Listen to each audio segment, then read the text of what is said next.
Hello and welcome to today's video. On the workbench today we have a Solectria UMOC445 motor controller. This is serial number 687.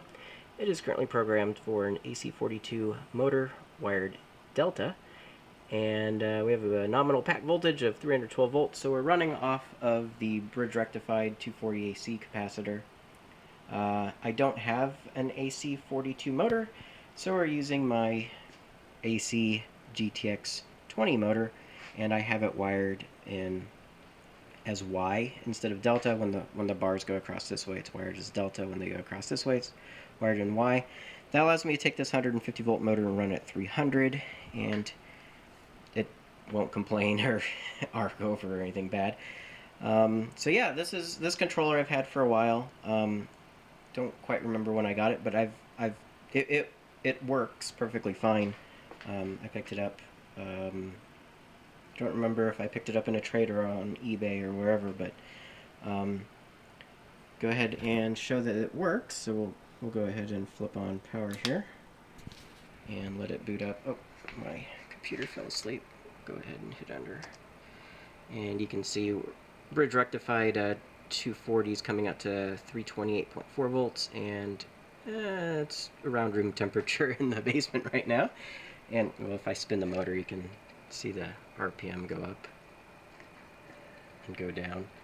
And apparently my laptop is having issues running hyperterminal because it's probably downloading an update. But anyways, so here is, we'll go ahead and fire this up.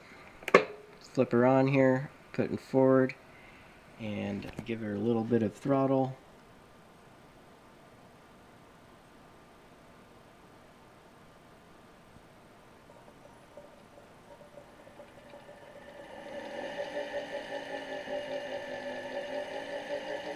So forward works. On these UMOC drives, the yellow LED means that the rotor is spinning for some reason. They changed it.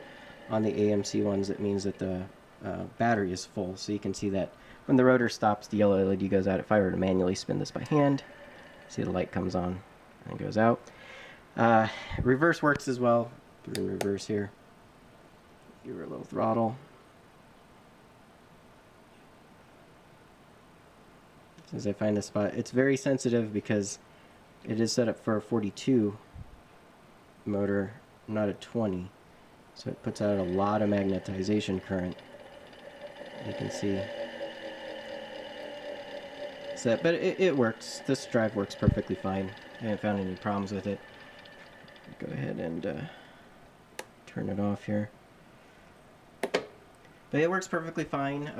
So what I'm proposing is, this is the waterlogged UMOC 440, and yeah, I know it's upside down, but if you see, it's also programmed for an AC42 motor. If it'll focus, there you go. AC42 also programmed for delta, and there's some differences on the motor current, things like that, but we can change all that to match exactly what this nameplate says.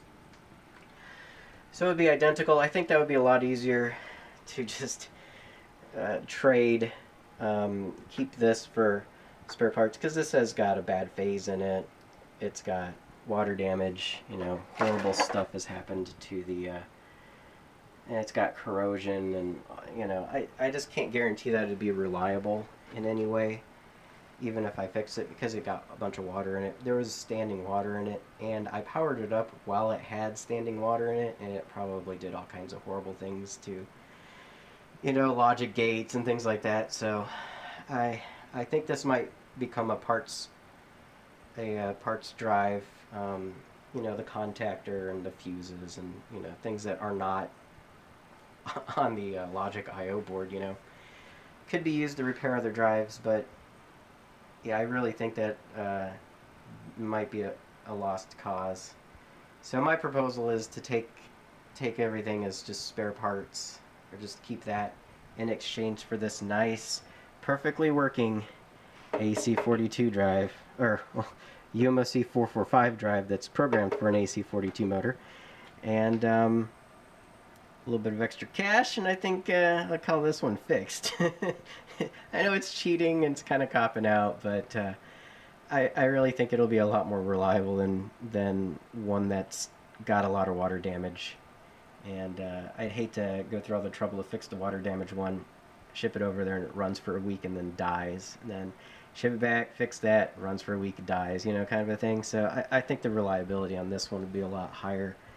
But anyways, yeah, that's it. I think next on the bench is a AMC 325. Anyways, thanks for watching.